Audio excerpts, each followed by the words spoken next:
Et puis, bah, je vais commencer de toute façon.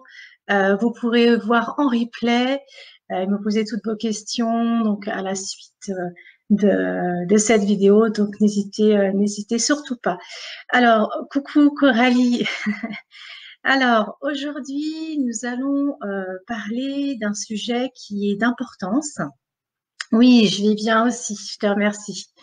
Donc, le sujet d'aujourd'hui, c'est comment analyser une demande pour agir efficacement. Alors, on va voir plusieurs points dans ce live.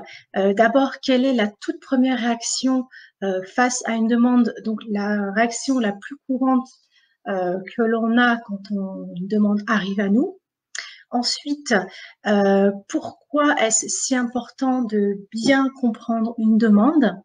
Et enfin, quels outils simples, utiles, peut-on utiliser pour justement répondre à cette demande de manière efficace et répondre favorablement?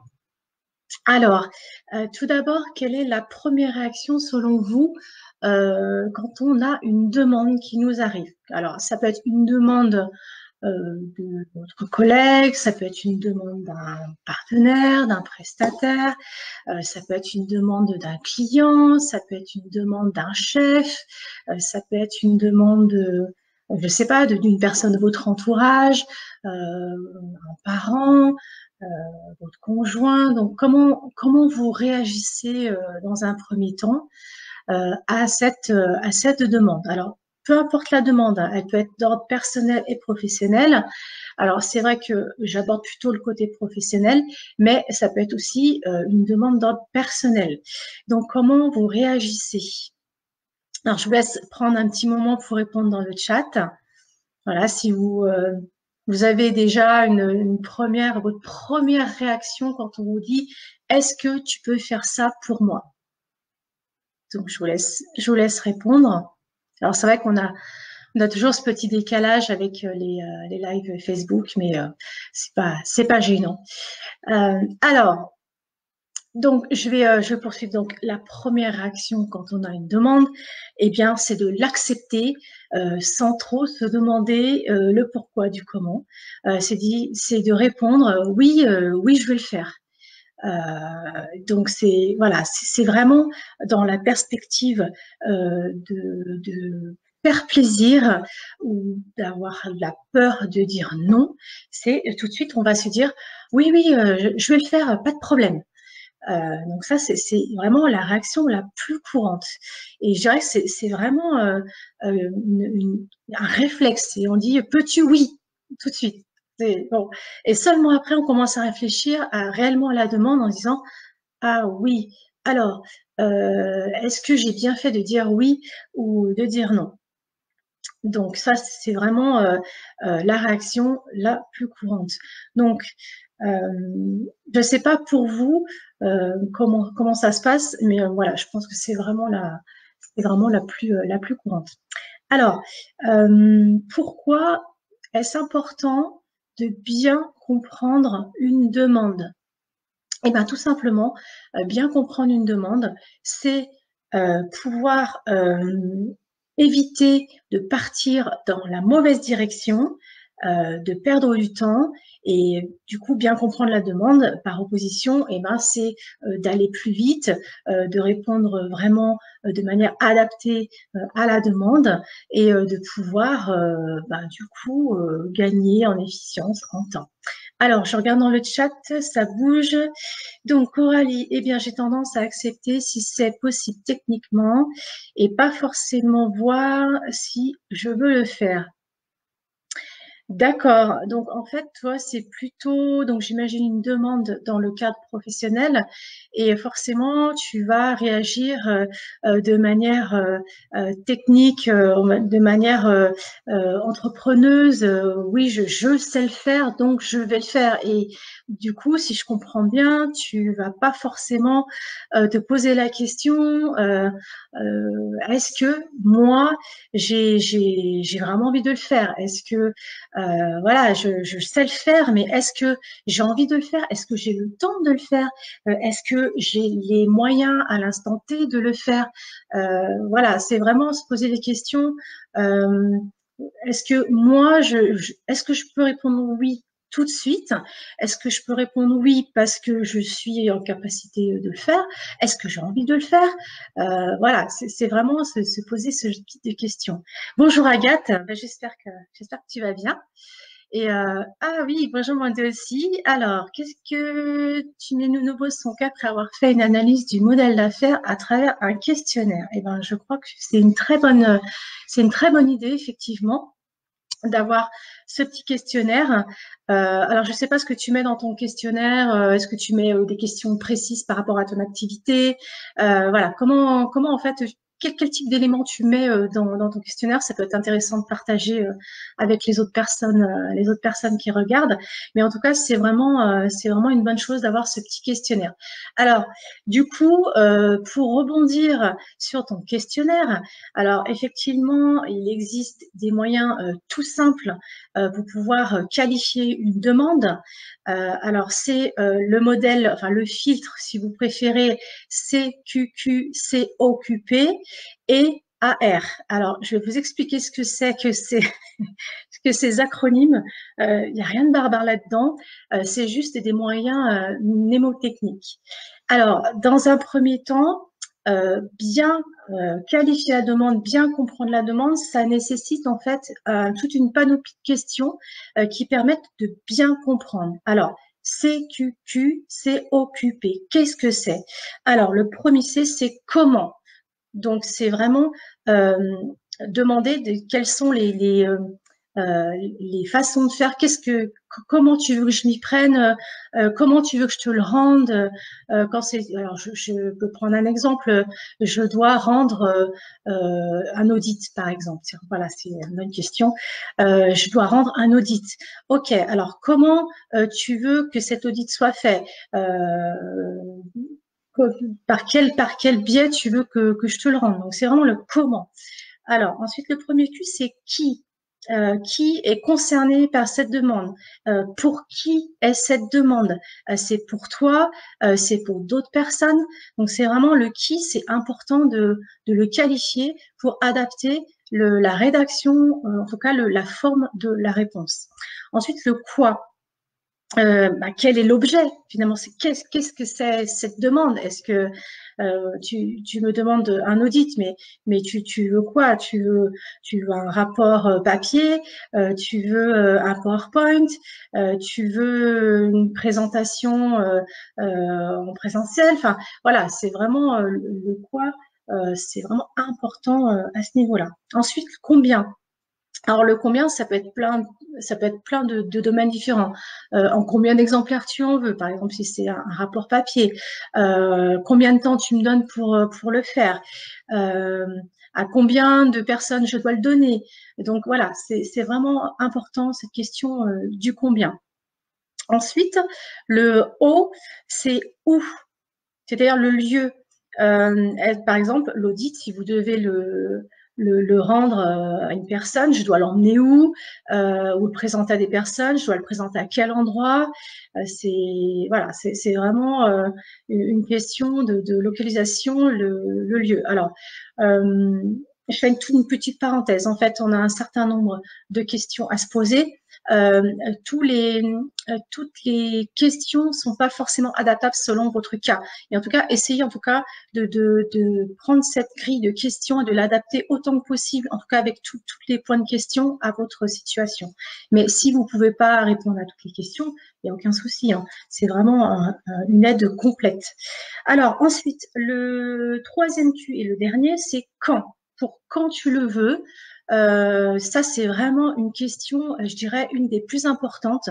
Moi, en tout cas, c'est la première que je me pose. Quand quelqu'un vient me demander quelque chose, tout de suite, je dis, mais c'est pour quand?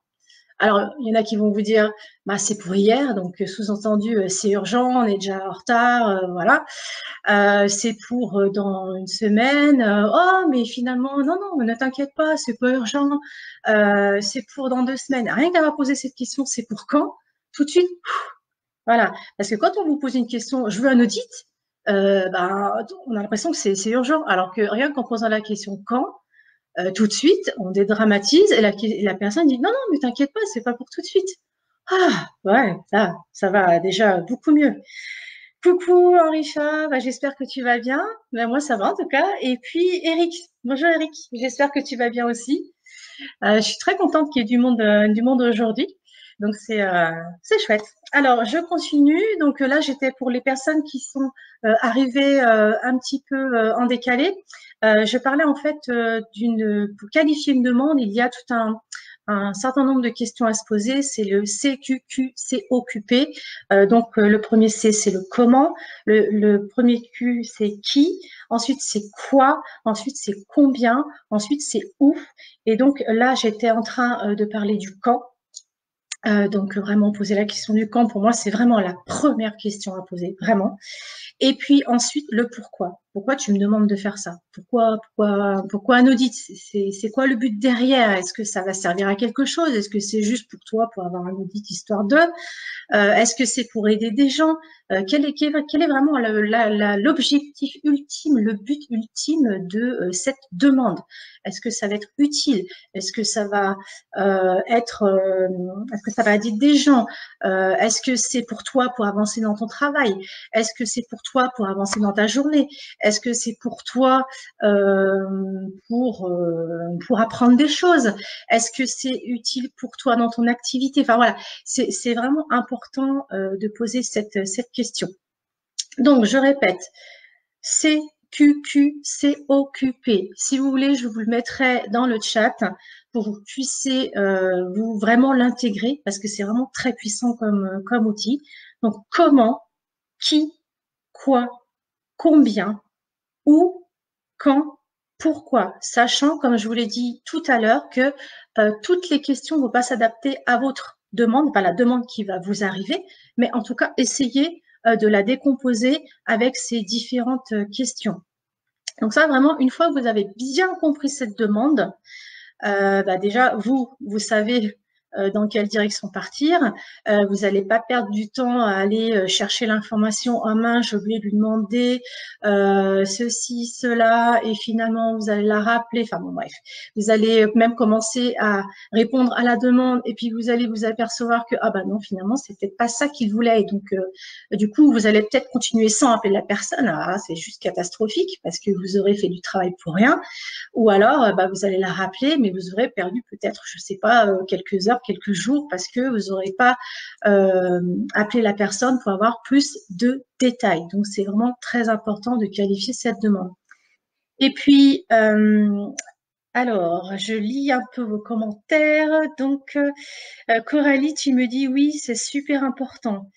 Oui, tu réponds à Amandé. Effectivement, le questionnaire, c'est vraiment très, très important. D'ailleurs, si vous êtes entrepreneur et que vous avez des clients, le questionnaire, c'est très important pour qualifier le besoin, qualifier la demande. Je trouve que c'est vraiment un bon support et ça devrait être mais vraiment obligatoire pour tout entrepreneur. C'est dans les premiers échanges avec vos clients que vous avez, alors soit vous avez le questionnaire sous les yeux et vous demandez à votre client au téléphone voilà, de répondre aux questions, soit vous envoyez le questionnaire que le client peut remplir et vous renvoyer. Ça permet vraiment de voir si vous êtes amené à travailler ensemble ou si vous vous êtes bien compris, parce que peut-être que vous avez compris ça et puis votre client il voulait dire autre chose et donc là du coup ça va pas matcher et donc vous n'allez pas pouvoir travailler de manière efficace ensemble. Donc c'est vraiment important. Et puis de choisir les bons outils pour vraiment le adapter aux besoins vraiment aux besoins précis de votre client. Donc c'est vraiment très très important. Alors, Agathe, ah oui, nous nous soutenons. Alors, je ne sais pas ce que tu voulais dire par là, Si vous pouvez peut-être ajouter une petite information dans le chat. Ensuite, demandez exemple de questions que nous nous posons. Alors, qu'est-ce qui vous a poussé à démarrer votre activité? D'où venaient vos premiers clients quand vous avez démarré? Oui, effectivement. Donc, en fait, c'est vraiment en rapport avec ton activité. Donc, je trouve que c'est vraiment très, très intéressant. Alors, Coralie, bah, c'est bien, tu as résumé. Je vérifie que tu es bien noté. C'est Cucu s'est occupé, comment, qui, quoi, combien, où, quand, pourquoi. Bah, c'est parfait. Donc, Coralie a résumé pour nous tous l'acronyme. Donc, je te remercie, Coralie. De toute façon, voilà, je ferai un petit pouce bête au cas où, il y a aucun souci à ce niveau-là. Alors, donc, je disais, une fois que vous avez qualifié la demande, il faut s'assurer que votre interlocuteur est bien d'accord avec ce que vous avez compris. C'est ce qu'on appelle l'accusé-réception, d'où le mot AR. C'est-à-dire que vous allez, une fois que vous avez compris la demande, la reformuler avec vos propres mots. Donc vraiment, à la personne qui vous a fait la demande, vous lui dites « Ok, j'ai compris que tu me demandes telle chose pour tel jour, avec tels éléments à l'intérieur. Pour présenter à tel type de personne. Et donc, une fois que vous avez reformulé la demande avec vos propres mots, à votre interlocuteur, vous lui demandez si est-ce que c'est bien ça que tu m'as demandé.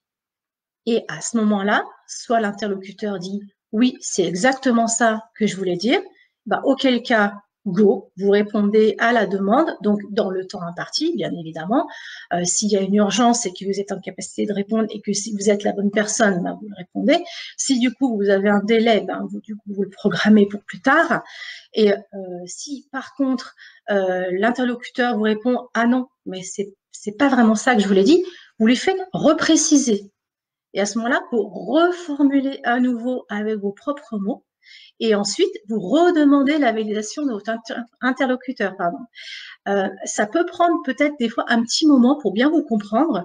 Moi, ça m'est déjà arrivé avec des personnes passer un petit plus de temps que prévu parce qu'on n'arrivait pas à se comprendre et c'est pas parce qu'on faisait exprès ni cette personne ni moi, c'est juste qu'on n'arrivait peut-être pas, elle peut-être à employer les bons mots et moi à comprendre ce qu'elle voulait dire. Donc du coup, après différents échanges, après 5 ou 10 minutes, peu importe le temps, des fois il faut prendre un peu de temps pour bien se comprendre. Ben, à ce moment-là, ok, on s'est compris. Je fais ça pour toi, ok, pas de problème. Si je suis pas la bonne personne adaptée, ça c'est la gestion des priorités, mais ça je peux vous en reparler. Je vous en ai parlé dans un tout premier live, mais c'est vraiment un sujet à part entière. Si vous n'êtes pas la bonne personne, eh bien vous déléguez, vous vous renvoyez vers la personne vraiment apte à répondre à cette demande. Alors, Mandé, tu dis 50 questions, c'est énorme. Ça permet aussi de mesurer le degré de motivation de nos clients. Ah oui, c'est pas mal, 50 questions, effectivement. Après, j'espère que les personnes à qui tu fais remplir se découragent pas au niveau des 50 questions parce que ça peut faire peut-être beaucoup. Après, si c'est des questions du type remplir avec comment dire des réponses à cocher, par exemple, oui, ça peut aller vite.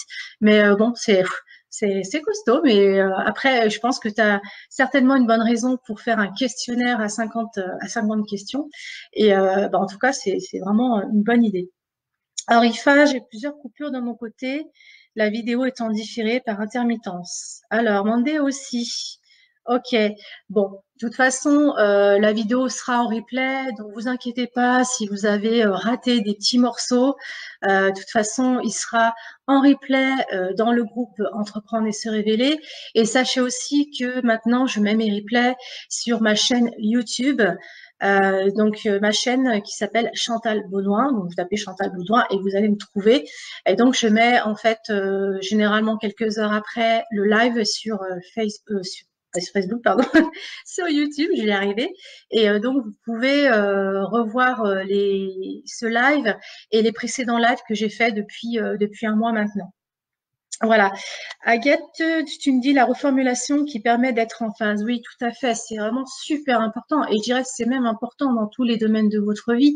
La reformulation avec même les membres de votre famille, votre conjoint, votre enfant, c'est vraiment important. Même sans parler d'une demande en tant que telle, mais de se dire, par exemple, quelqu'un qui vous parle, au lieu de lui dire mhm, mhm, ouais, ouais, ok, et ben lui dire, ah, donc en fait, tu as passé ta journée avec telle personne, il s'est passé ça. Vous accusez réception, la personne elle est contente. En plus, vous l'avez écouté puisque vous reformulez de manière correcte ce qu'elle vous a dit. Donc, je dirais la formulation, c'est vraiment un outil puissant à utiliser. L'accusé-réception, vraiment, c'est important dans la vie de tous les jours, dans la communication avec vos proches, avec vos collaborateurs, avec vos clients. C'est vraiment important parce qu'à partir du moment où on ne reformule pas et où on a compris de travers, il y a une incompréhension énorme et vous risquez de perdre des gens en route. Et ça, c'est juste terrible en fait, puisque il y a des relations qui vont se défaire par manque de compréhension. Donc, c'est vraiment très très important. Donc, bien comprendre la demande, bien la qualifier, et bien reformuler et bien avoir la validation auprès de votre interlocuteur de votre reformulation. C'est vraiment très très important. Voilà, donc maintenant vous savez tous les secrets pour bien analyser une demande et répondre favorablement et surtout efficacement pour gagner du temps, gagner en efficacité et puis avancer avec tous les outils, toutes les informations utiles pour pouvoir répondre à cette demande. Donc, je vous invite à voir le replay si vous n'avez pas pu être avec nous aujourd'hui. Je remercie toutes les personnes qui se sont connectées et qui sont là pour certaines fidèles au rendez-vous tous les lundis à 11 h. Donc, le prochain live sera la semaine prochaine. Par contre, par rapport au déconfinement, il y aura peut-être un décalage d'horaire ou de jour. Donc, je vous tiendrai informé, vous inquiétez pas. Vous pouvez voir le replay, comme je vous l'ai dit, dans le groupe You Start Entreprendre et se révéler ou sur ma chaîne YouTube Chantal Baudouin. J'ai aussi 3 petites nouvelles à vous annoncer. J'aime bien vous emmener des petites nouvelles. Donc, depuis quelques jours, j'ai mis en ligne ma première newsletter, donc qui est pour le mois de mai pour le coup. Donc vous pouvez vous inscrire pour pouvoir la recevoir sur mon site, donc chantalbaudouin.com. Je vous mettrai de toute façon tous les liens sous la vidéo. Donc si vous voulez recevoir cette première newsletter et donc les suivantes, celle du mois de juin et celle de l'été. Donc ma chaîne YouTube, comme je vous ai dit, pour voir tous mes replays, s'il vous manque des informations, n'hésitez pas à les re-regarder. Et puis, j'ai mis en ligne, enfin je suis en train de mettre en ligne donc 2 programmes de transformation pour vous. Donc un programme Rester zen en toutes circonstances qui va permettre de travailler un petit peu sur son stress, évacuer son état de crise, son trop plein voilà d'émotions négatives. Donc comment pouvoir en fait souffler. Ensuite, avec un diagnostic de vie, donc sur qui vous êtes, quelles sont vos valeurs, comment voilà comment vous êtes dans votre vie actuellement. Et puis ensuite, une partie vraiment axée sur un plan d'action avec les outils qui vont être à même de vous faire évoluer dans votre situation en termes de gestion du temps et d'organisation. Voilà. Et un deuxième programme de transformation qui lui est plus axé sur la partie gestion du temps organisation qui s'appelle du temps pour soi et ses proches, donc qui est à peu de choses près le premier, sauf que il n'y a pas la partie gestion du stress.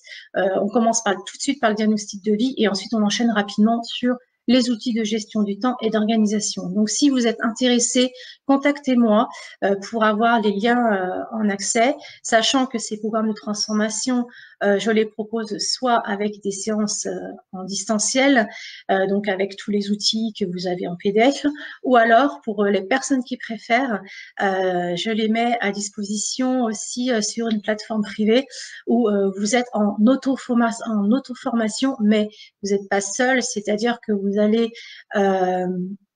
suivre les différents modules à votre rythme, où vous voulez, quand vous voulez, dans l'endroit que vous voulez. Voilà, dans un espace vraiment cocooning, calme, où vous pouvez vraiment vous concentrer. Et à ce moment-là, on reste quand même en contact avec un échange illimité d'emails. Donc, parce que une formation seule, c'est bien, mais échanger pour pouvoir avancer. Si vous êtes bloqué, si vous avez des questions, c'est vraiment très, très important. Voilà. J'espère avoir pas été trop longue.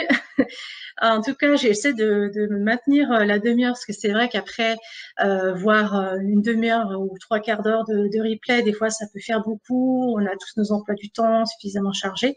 Donc, je vais m'arrêter là. Si vous avez des sujets que vous souhaitez que j'aborde dans les prochains lives, faites-moi signe. Peut-être que la semaine prochaine, je ferai une vidéo sur la cohérence cardiaque parce qu'on sera en début de déconfinement et je sais que ça crée des grosses interrogations et des grosses angoisses pour pas mal de personnes. Donc, il va falloir, je pense, un outil pour vraiment décompresser et lâcher la pression et faire en sorte que on déconfine, ok, pas de problème. Je me sens pas bien, ok, je me prends 5 minutes et je me fais la cohérence cardiaque. Donc, si ça vous intéresse, dites-le moi dans les commentaires et je ferai une vidéo dessus. Ou alors, si vous avez un sujet en particulier que vous souhaitez que j'aborde et que j'explique, je serai ravie de le faire. En tout cas, merci Coralie. J'adore parce que tu mets toutes les informations. Donc ma chaîne YouTube, mon site internet, super, et puis ma page Facebook. Et ben écoute Coralie, je te remercie. Hein, je crois que je vais t'embaucher. Hein, donc je vais te prendre comme assistante personnelle. En tout cas, merci beaucoup à vous de vous être connectés. Je vous souhaite un excellent lundi, une excellente semaine. Portez-vous bien ainsi que vos proches et vous inquiétez pas, tout va bien se passer. On est dans une période particulière, mais je suis sûre que en restant tous ensemble, en se soutenant, on va faire de très belles choses. Je vous souhaite un très bon lundi, un bon appétit parce que c'est bientôt l'heure pour certains de préparer le repas. Et je vous dis à très bientôt. Ciao, ciao.